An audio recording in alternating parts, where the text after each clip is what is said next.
Hi guys, BiaBora Media is today discussing women's health. I am today speaking to Cee Cee, a sufferer of fibroids.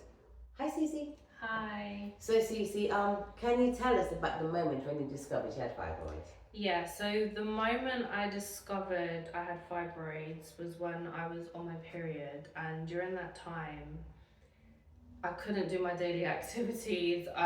It was very heavy, like my period was very heavy, and the sleeping, I was sleeping literally throughout the whole week of that time, and obviously with that kind of put alarm bells, so I decided to go A&E. And at that time I was in Turkey, so I was So was it so it's quite heavy bleeding and stuff like that during your period? And you thought this is not normal? No, it wasn't. And I was like, I need to go to A&E to see a doctor. And that's what I did. See what's going on, yeah, totally. Yeah. It made me feel like once they diagnosed me, luckily same time, like the same day, they did my blood works, they did the routine checks, and they even said, yeah, you've got fibroids. And it wasn't small, it was 10 centimeters. And that's when I was like, okay, great. I was crying. That's been shocking news. It was very shocking to a point where I don't know what fibroids is. I didn't know what I was going to expect. Yeah, because you just not had heavy periods, you weren't expecting that answer. No, because obviously before that I did have endometriosis and they cleared everything up. So you had before, okay. They did find 3 centimeter fibroids, but even the doctors back then, they were like, yeah, it's fine, you're cool. That was when I was here. Oh, so you didn't think it was developing to anything? No, at all, nothing at all. The doctors here, they were like, yeah, you'll be fine, just do this, but they didn't really give much information. When I found out, I was in tears. Oh my God. So I know you said it started with you having your periods and heavy periods, but could you describe the symptoms you experienced prior to being diagnosed? Sorry, I'm going to keep going through this because I've got too many notes on here. So yeah, honestly, before the diagnosis, there was nothing alarming at all. So it was just my normal intakes of, okay, this is my normal period. I think the only difference was from then till now is that my periods were much longer and much heavier than normal. No. So that's when it was like, okay, I'm fine, but I'm not fine. Even before that, I had to take a long time off of gym because I had a knee injury, which was 2 years ago. So within that, I needed to lose weight and whatnot. And even that itself made another alarm where it was like, I'm not losing the weight. But yeah, something's not right, yeah, because the weight's not coming off, damn. Yeah, and normally with me, I'm a gym fanatic. So within 2 weeks to a month, I will lose some sort of weight. Within 2 months, I didn't. So I was like, okay, maybe it might be much longer that, maybe give myself 3 to 6 months. 3 to 6 months. Yeah, nothing. Oh, so I was like, yeah, this is very alarming. So then within that, I was like, let me not stress myself. Let me just keep myself calm. And at that time, that's when I went on holiday. And I was like, you know what? You don't have a beach body. It's fine, whatnot. It's all good. So I was like, let me just take my time. And that's when everything just started flooding back. I was like, okay, this makes sense now. Yeah. So how does it affect your day-to-day life? A lot. So it affects it massively to a point where by the time, like in the morning, it's fine. Like I'm perfectly fine. When it hits 1 o'clock, I'm ready to go in bed. And it's just really bad. You mean like 1 in the afternoon? So what time would you generally get up in the morning then? So my body's kind of adapted to 5 a.m, 5:30. Okay. Because I used to go gym 5:30 for an hour. in the morning, yeah. You're quite disciplined then, weren't you? I Oh, was. gosh. My body's so attached to waking up at 5:30 now, so. Oh, you still wake up at 5:30 after your gym routine days? Yeah, but I don't go gym as much, unfortunately. So what do you I've do had when you to- wake up at 5 now? I literally roam around in my bed, which is not good. Yeah, it's not the same as it used to be. So it has massively changed a lot with like my daily routine. I can do certain things. My cramps, like even though I'm not on my period, I still deal with cramps. I still deal with like continuous mild cramps during the month. Throughout the month, wow. till my next period, and then it will ease off a tiny bit, and then it will come back again. So yeah, it's quite hard in that sense because I've had to do a 360 my whole life with my eating habits, with my daily routine. So have you found any helpful resources to help you go through this, like support groups, online communities, or how do you manage your condition? With the communities, there's not really much information, so it's a yes and no. I am signed up to a Facebook Fibroid UK community. Have they been quite useful? Not really, because I just feel like I'm not heard enough. I think a lot of people tend to just share information, which is fine. Like everyone wants to know everything. But I was lucky enough to be invited to a networking event, and I met a few lovely women, and they explained everything to me. And that kind of eased off a lot of like, why me? What's fibroid? You know, all them questions that was like I was holding in because I couldn't find them on the internet. And that could just be my way of researching. It could be that there are more stuff out there, but then it's not available like openly. Yeah. So it's a situation where there's not much resources from what I've seen. But the lovely ladies that I did speak to, they've been through operations, not one, not two, but 3, going on to 4. So that kind of made me think. It eased off a lot of stuff, so I was quite happy in that.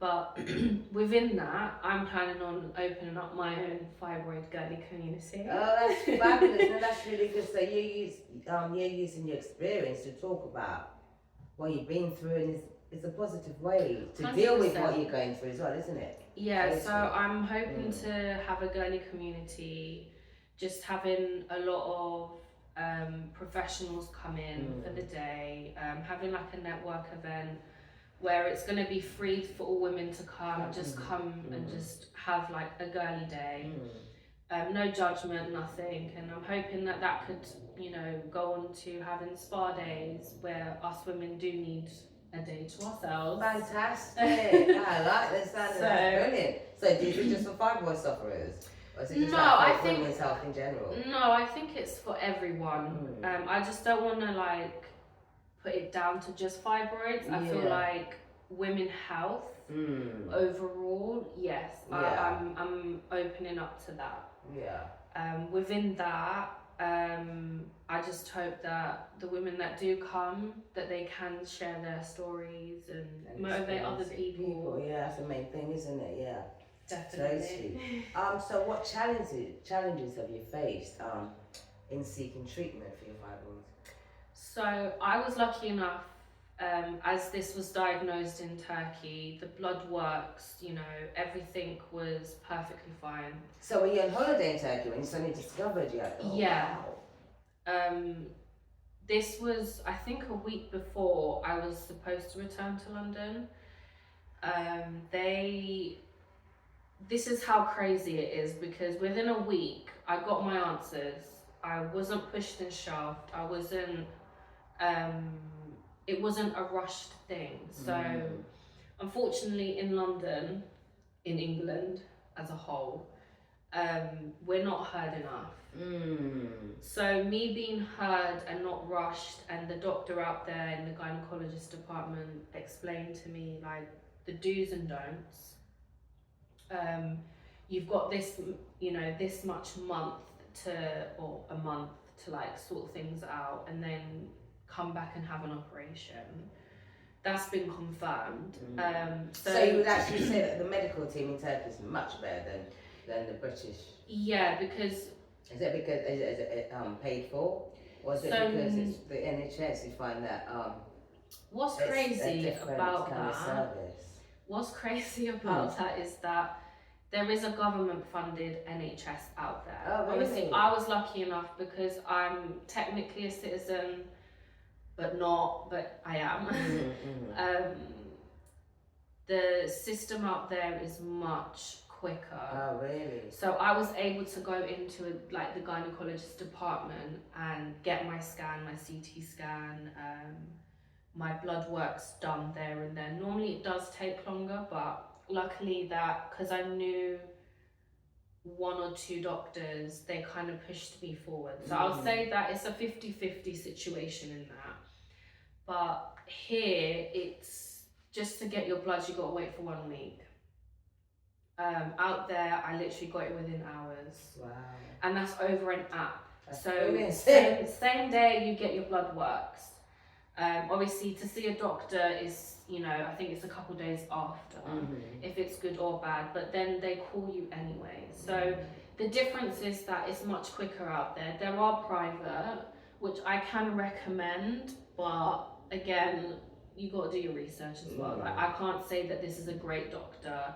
That might not fit for you, but it fits for me. Yeah, absolutely, yeah. What works for someone else?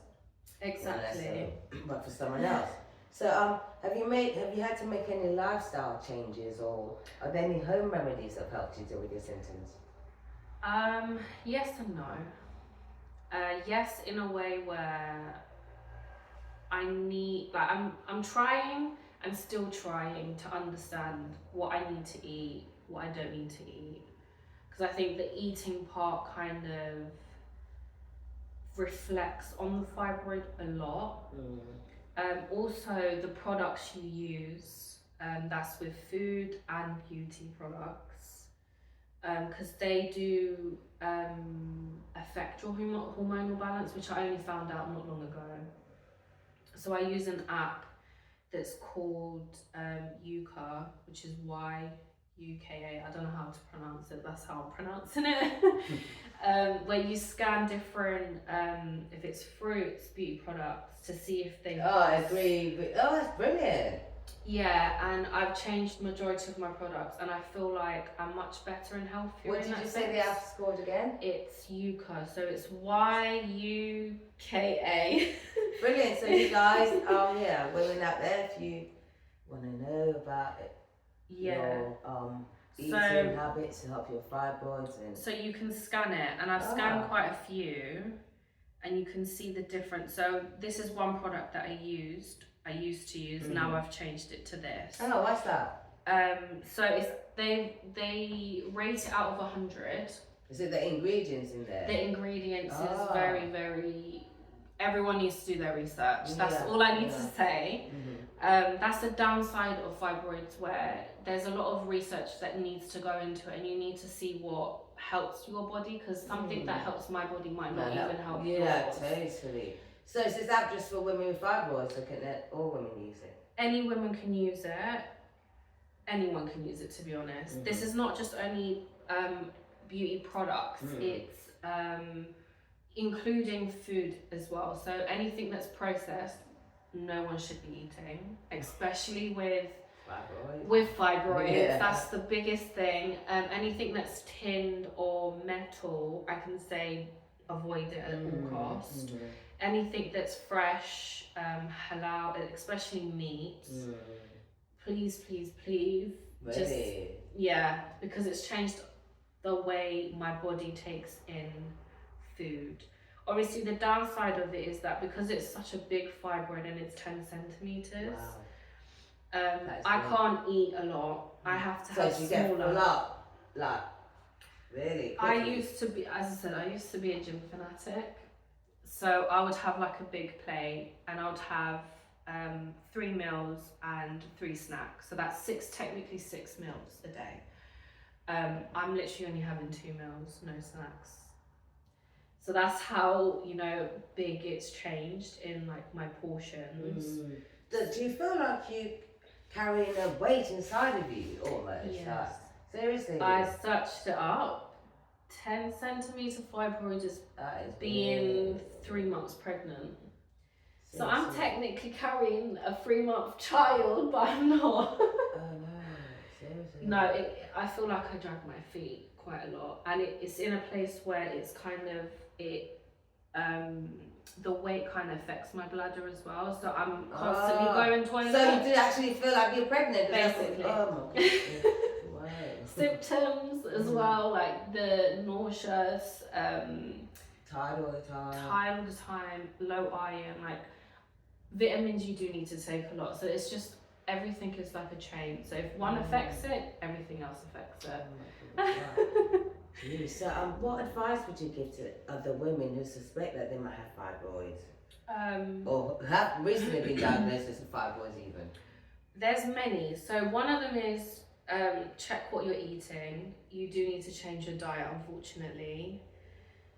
I wasn't planning to, but I think in the last 2 weeks, I'll say a month, I actually sat down with myself and I said, look, I need to eat this. Let me try this for 1 week. And it's changed my perspective of like, my body's okay with it.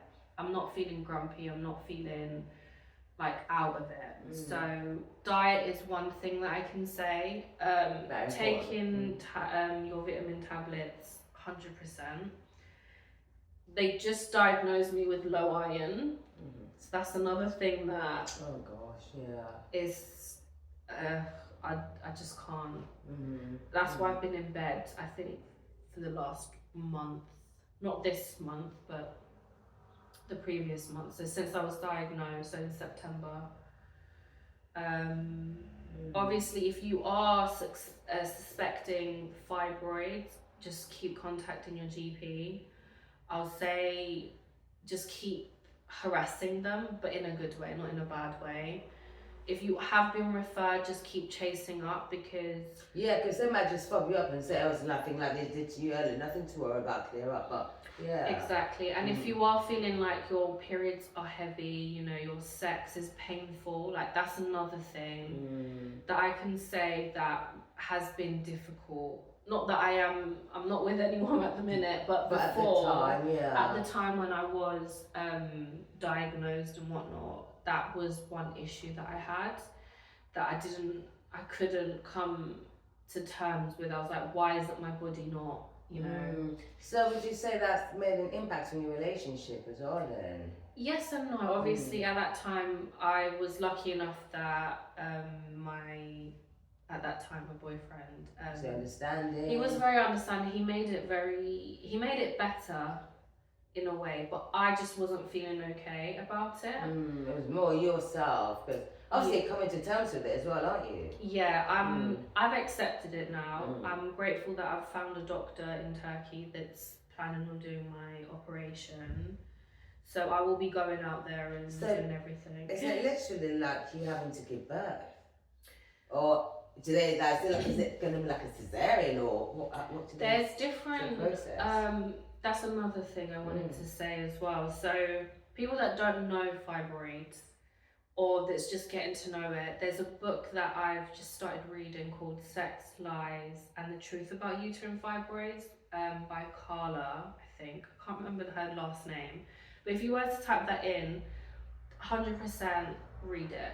Every woman, even if you don't have it, just read it, because it breaks down what we need to do as women to speak to doctors, as well as what we need to take care of ourselves, dieting and all that. And going back to your question with what operation, I think there's about 4 or 5, but the one that's most, it starts with a H. I'm not going to pronounce it because I'm not good with it.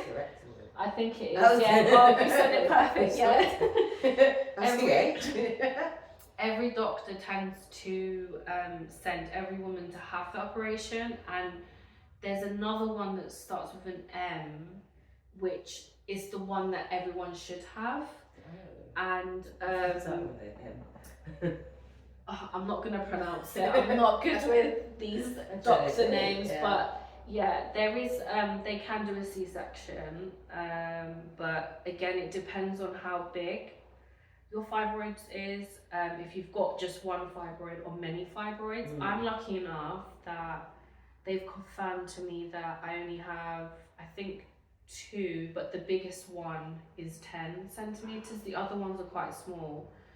So all will be taken at the same time? Hopefully. I don't know exactly what the plan is, but they said that the one that's 10 centimeters is not attached to anything, so my uterus is not going to be affected, my womb and all that, I'm not going to be affected, which I'm so grateful for. So I can get pregnant once it's taken out if I eventually want to get pregnant, but it falls down to that, so it's hard. So would you say there was any misconceptions you'd like to clear up about fibroids to women?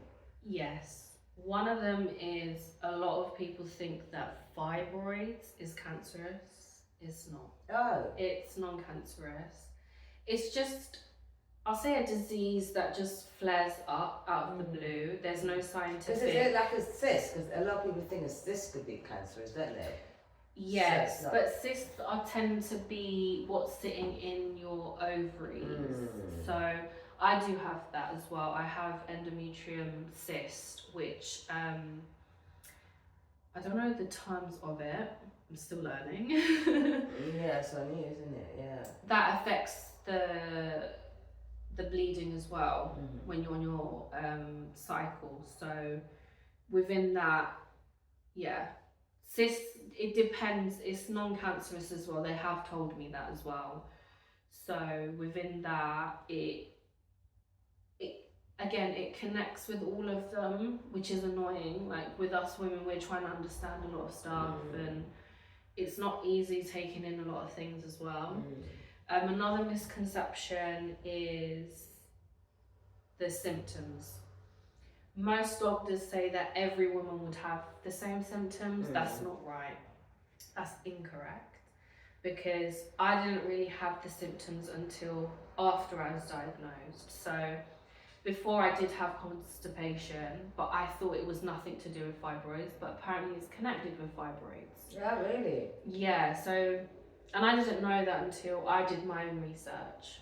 And gosh, you wouldn't have thought so, would you, being constipated? No. Gosh, isn't it weird? The body does so many different things. Yeah. Constipation, you think, oh, okay, I'm not eating enough vegetables, or I'm not eating enough of this and that. So it kind of got, when I did research more into it, I was like, okay, this makes sense. But when I was speaking to my GP doctor, they were like, oh, this is normal, you know, it's fine, we'll give you tablets, you know, you can be fine, and Lactavis and all that. And it's just like, yeah, that just doesn't help. It will help short term, but long term, it's like, I've had this for quite a while and I didn't realise. So some women will have symptoms at the earlies, some women will have it after. So Oh God. Yeah. Lastly, how has your journey with fibroids affected your perspective on women's health and self-care? Oh God. Because I think self-care is very important for women anyway. Yes, it is. I feel like us women don't take care of us like as much as we should, really. Exactly. And I feel like, and I'm going on with if you're single or in a relationship or married, because as a whole, women should have at least a week, like once a week or twice a week. Time to that me time, very important. Me time. Yes, definitely. Absolutely. You just need that connection with yourself to get grounded and, you know, recharge. Absolutely, totally. Definitely. Totally, self-care is very important. Yeah. Okay, so do you think you take your health even more seriously now since you've had? I know you said you were going to the gym before, and you know, but it's more of a main topic for you. As you said, you're going to start your little talking about fibroids, your little business networking. Yeah, so with that, I've taken more self-care to myself. I feel like with fibroids you have to take your time now. I was such an independent, well I'm still independent anyways. I had a rough upbringing, so I had to deal with a lot of things on my own. The fact that I'm lucky enough that I've got a mum that can still help to somewhat. I've got friends that are there. It's just taking it slow is not my pace. So me being a gym fanatic, you know, getting everything done there and then has kind of changed a lot of my perspective of like, okay, I do need to take a step back. You know, I can't do gym, I can do yoga. I was going to say, do you substitute it for something else? Really? I have to, because like gym was my stress reliever. Instead of me, not that I'm saying that I was a drug addict or that I haven't touched any of that, thank God. It was my stress reliever, and it was something where it was like I feel good after. And I think going to the gym, it does actually make this got good feel good factor about going to the gym. Definitely, it's good for your brain, it's good for your body, it recharges you. No, it's good for your mental health as well, going to the gym. Yes, it's changed a lot of perspective, but now that I have to rewire myself, it's a good project to be on, but I wasn't expecting to have fibroids at 27, no, so yeah. Because do you see yourself, once you've had the operation, take time out to heal, do you see yourself back in the gym? And I'm hoping. Obviously I have to take my time. Absolutely. I can't do any, like even now I can't do any heavy lifting, high intensity workouts. So I still go gym, but it's like no weights. So it's just things more like, I don't know, on the treadmill maybe? So right now my actual workout is, I think I'm sure a lot of women know if you're a gym fanatic, there's a 12-3-30 ratio. So it's 12 incline on the treadmill at a speed of 3, I think it is, or 3.5, for 30 minutes, 20 to 30 minutes. And then I tend to go on a Stairmaster, which I don't know if it does help, but it's been helping. And then I'll do like that is body. Such a killer Stairmaster. I only do 5 minutes. I don't do any more. Unless you do something, If I do any more, I'm gonna die. But even the 5 minutes, I'm literally dead. It's a good workout though. It is. And then I'll just do like body weight. So that will be anything with shoulder press, which I don't know if everyone knows. It's like a mixture of like legs, arms, but abs is something that you shouldn't be too focused on because it does affect the fibroids, unfortunately. Oh, really? Yeah. Well, if you think about it, probably did, didn't it? Anything that's like in the abdomen area, you need to take caution. You can still do it, but it's like you can only do it once a week, but it will be like one exercise. But I haven't been doing it because it does affect me a lot. So with workouts, I have to be crucial with what I'm doing, what I'm not doing. Swimming does help as well. Yeah, I was going to say that's quite a good all-round of everything, swimming, isn't it? Yeah, and without being too stressful. So, yeah, and swimming as well, there's not a lot of pressure. So everything, when you're in the pool, your pressure, like the pressure's kind of lifted a bit, so it's kind of good. Oh, yeah, absolutely. Which I didn't know until afterwards. Oh, brilliant. Do you know what? It's been inspiring listening to Cee Cee's talk about fibroids, and I hope you women out there have been inspired by her story. And please go and get yourself checked out and take your health seriously, women, because we don't realise all these underlying symptoms and we just think, oh, it's only constipation or something. Get me? Yeah. Or you don't realise it could be something more serious. So thank you so much, Cee Cee, for sharing your story. If other women do, I know you're setting up this fibroid group soon next year.